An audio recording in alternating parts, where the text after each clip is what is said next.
microphone leaking in Tinubu in Tanzania just 2 days or so ago before he returned back to Nigeria. And guess what? Pastor Ruga was there.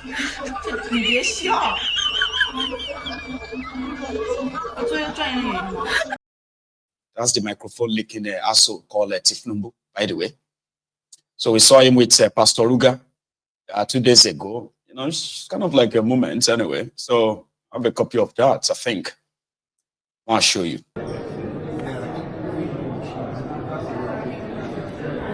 you are. You're old friends again. The old pal. Okay, is this the Nigerian mafia? Let's organize it. Yes.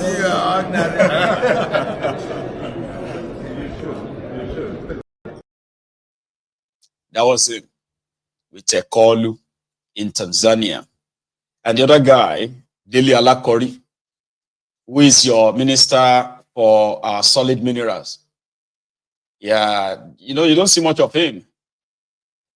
That's the place he's kind of like making his own kill.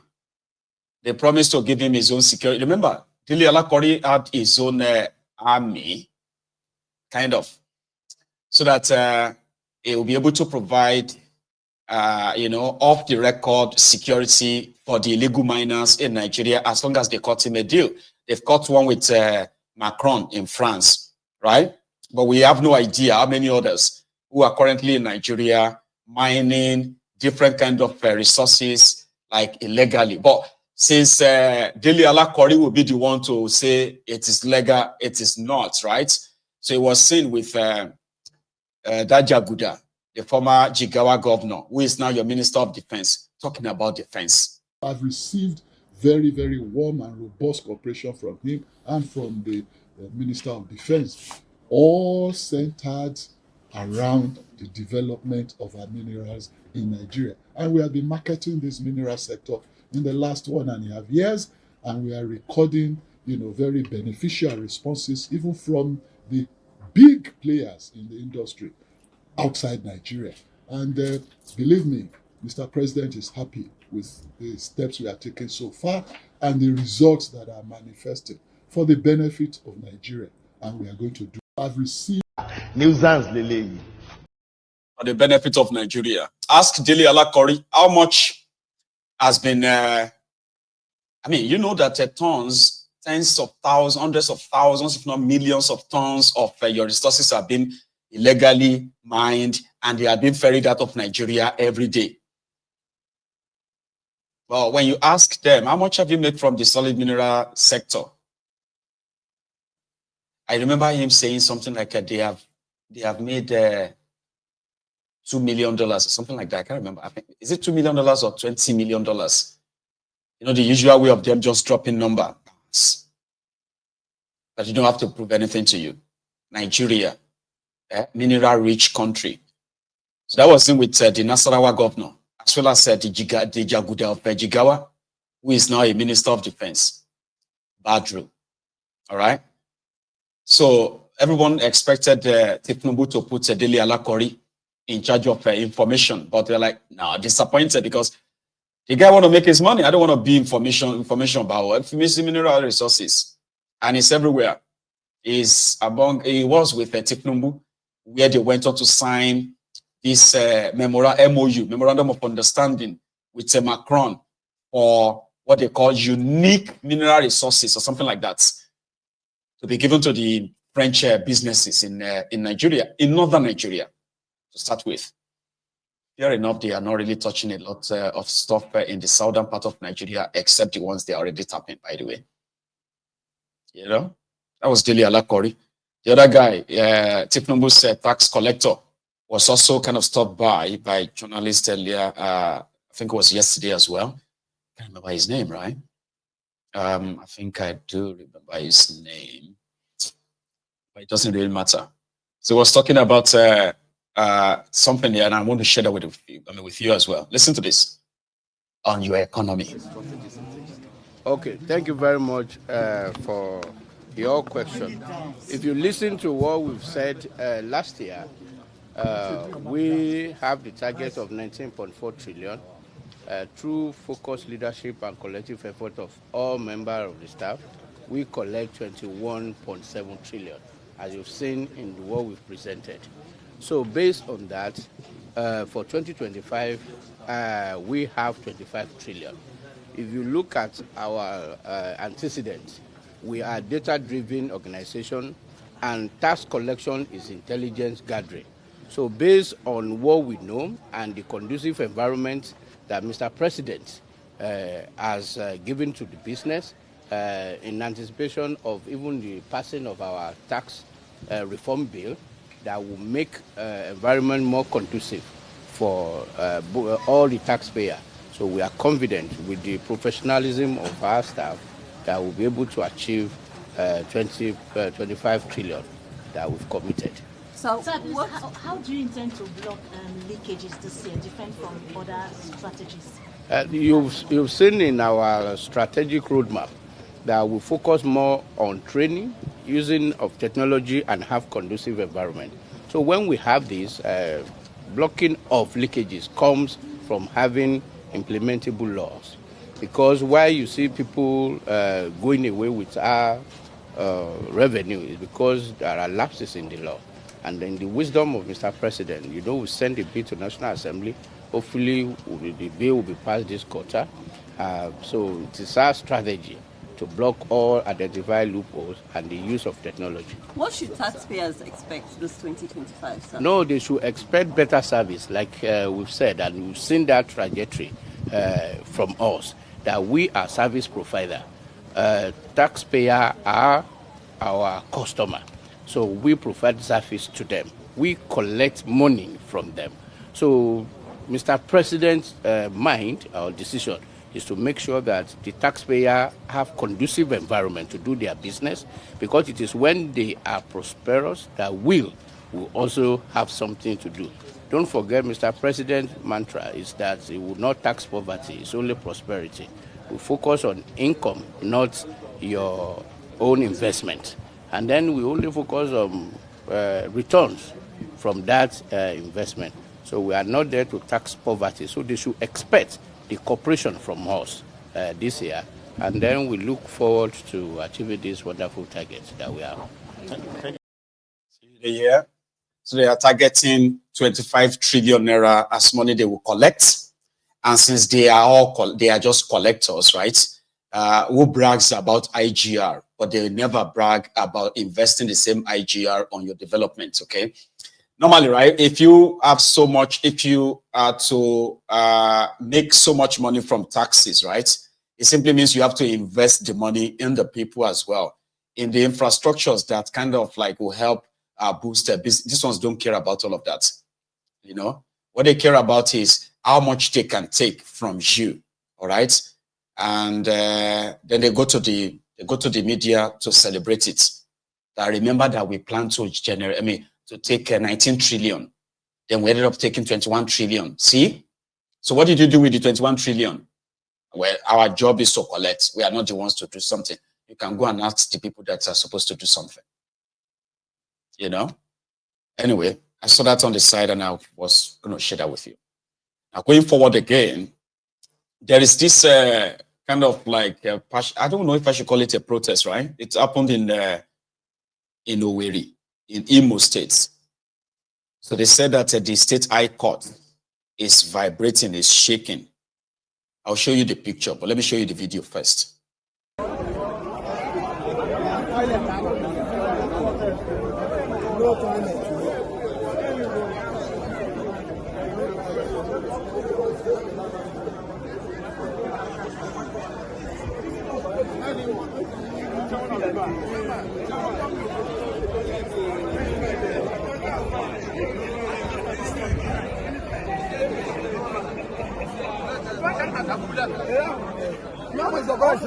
I phone no touch him when I touch your phone, man, who got on that place. So there's no light there. And I was reliably informed that as of yesterday, while one of the courts was sitting, the building was vibrating. I have met call to the Chief Registrar of the High Court to confirm if the story is correct. and she confirmed that the Honorable Milord Onyuku informed her of the incident. And I also had this morning from another judge that 2 days ago, same happened while the court was sitting. And this issue has been lingering. Even before this building was put in use, there were a lot of complaints about the structural defects in the building. And we complained and nothing happened. As our last 2 weeks, when the governor had a media chat, I informed the governor that this building is in bad shape. The governor confirmed that he had received that complaint and that he will be sending engineers to come and do an integrity test on the building. But up to today, nothing has happened. We cannot risk our life in the name of going to court.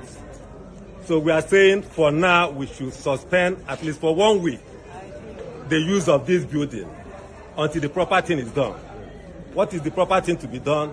Let experts come and certify integrity test that this building is fit for use. We cannot risk our life, like I've said before. 1 week will not kill us. Let us suspend activities in this particular building until that is done. We are giving this warning. Let it be on record that Nigerian Bar Association Owerri branch has warned lawyers and litigants that it is risky using this building as it is now. That is why we are complaining that a chief judge should be appointed for Imo State Judiciary. Yes. A situation where we don't have a chief judge going to 3 months now is not acceptable. Yes, sir. Let all well-meaning Imolites say something about this. We cannot remain like this. The authorities know that it is not good for an arm of the government to remain without a leader. And that is what is causing all this problem. Who do you complain to? There are a lot of things to complain. You cannot walk through this staircase during the day without your torchlight. Yes. Everywhere is dark. We've complained that there should be rechargeable light on the staircase. Judges are not sitting. Judges will rise because they don't have light to sit. No ventilation. You remove your wig and gown because there is no fan. Nothing is working. So this building for now is unsafe. And that is the position of the bar. Is that our position? Yes. Thank you very much. Thank you, Mr. Chairman.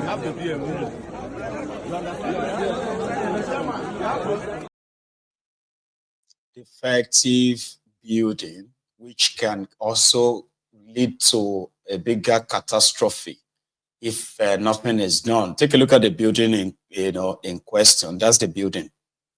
The Imo State High Court. It's got structural defects, and the NBA in Owerri decided to go on a 1 week kind of like warning strike. Okay, so that is that. Fun pictures. I have these 2 pictures, right? These were the guys who are meeting to build an opposition to Tinubu. Okay. Now, what do you see on your screen? You have Kayode Fayemi, a Tinubu's bagman. You have Atifku. I don't know this guy in blue, but the guy behind him is Malamun, the former Attorney General of Nigeria. These are the guys who are grouping together to form a coalition to remove Tinubu. And take a look at this picture. Here is Peter Obi. Here is Fayewan. And there you have him again, Malamun. So these are now the emergency lovers of Nigeria to save all of you from Tinubu. As if to say, you see, when you see this Obi and the Fayewan, it gives you the vibes of, remember, the vibes of Joyo Kwigbe, right? So, which means if these are the faces behind their planned coalition, then you have a very good, you should have a very good projection that Tinubu is involved. The Fayewan stepped down. If you remember, he also stepped down for Tinubu during that their APC, Ebekegbe's presidential primaries, remember? Right. I just thought I should put that in your, on your faces to see as it is. On the other part, the leaders of tomorrow are busy like this.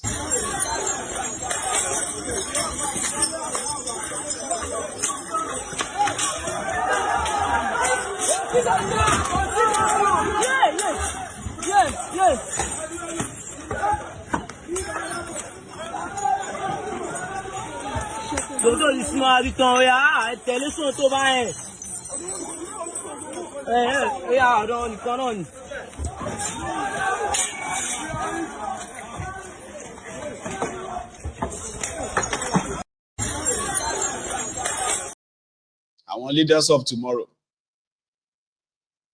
So go to see tomorrow, man. No, we'll just forget that. Tomorrow, vow.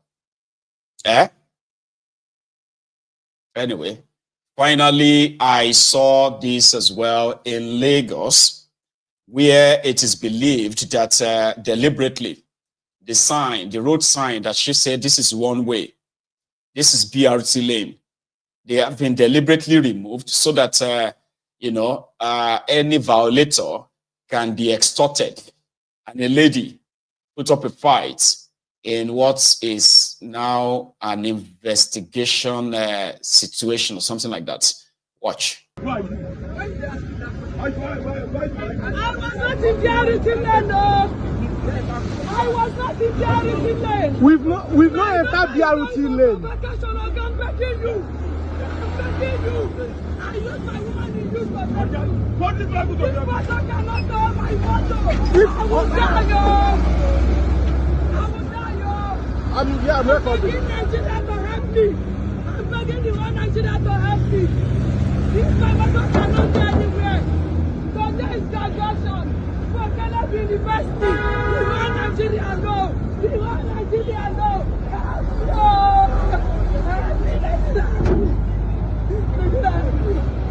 Okay, you wicked. Okay, you wicked.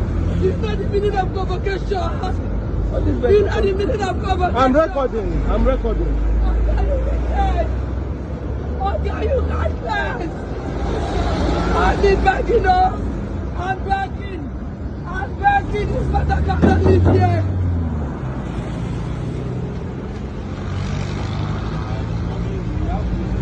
I'm not in BRT lane, no. I'm begging them to free me from my daughter's convocation. My daughter's convocation is today for Caleb University. What is my offense that cannot be forgiven? Nigeria, what is my offense that cannot be forgiven? What is my offense? What is my offense that cannot be forgiven? One old man is there. It's painful now. No. I'll be begging them. What is my offense? What is my offense? What is my offense? I'm trying. Sir, let me be honest.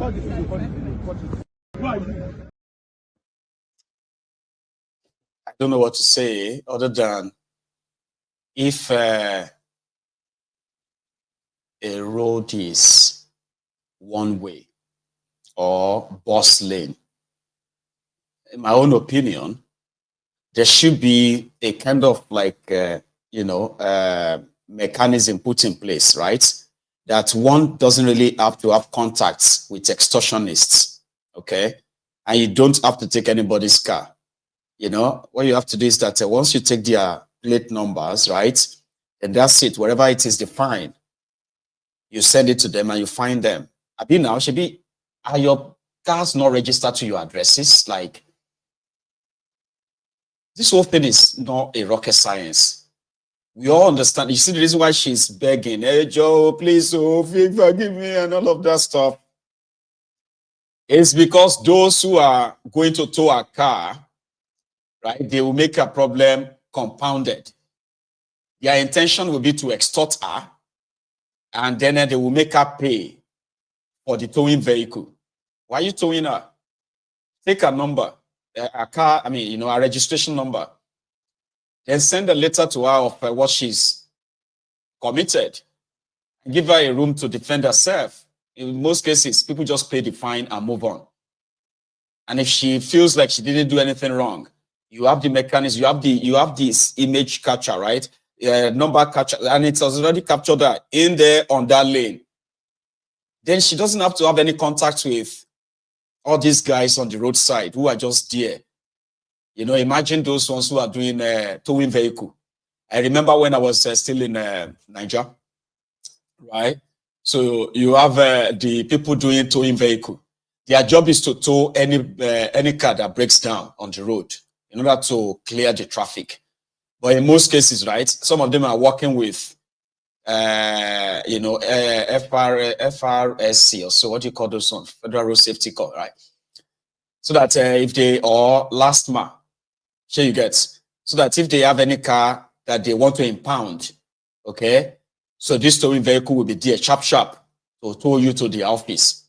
So now, when you bail your car, you have to also pay the towing vehicle, who is going to charge you thousands of money for towing your car.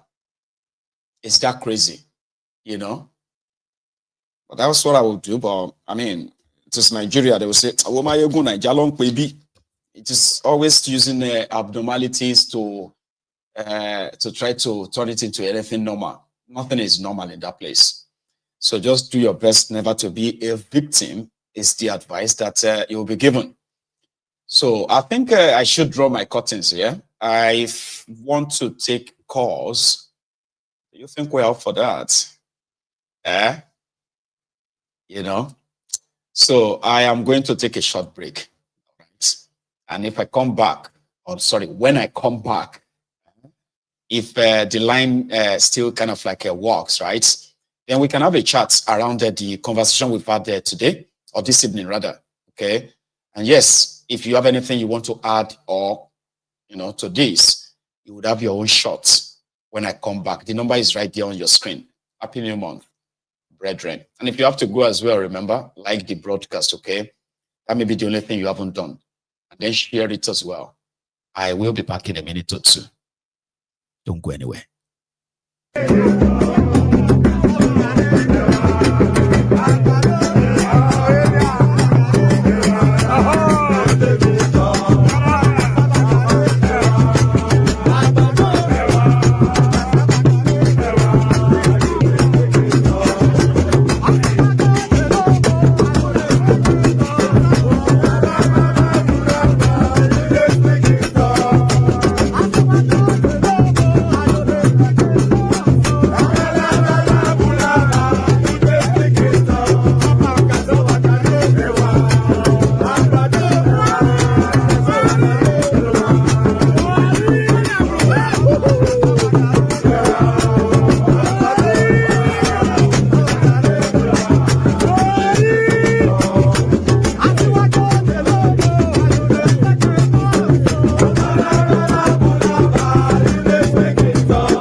Somebody said that nobody has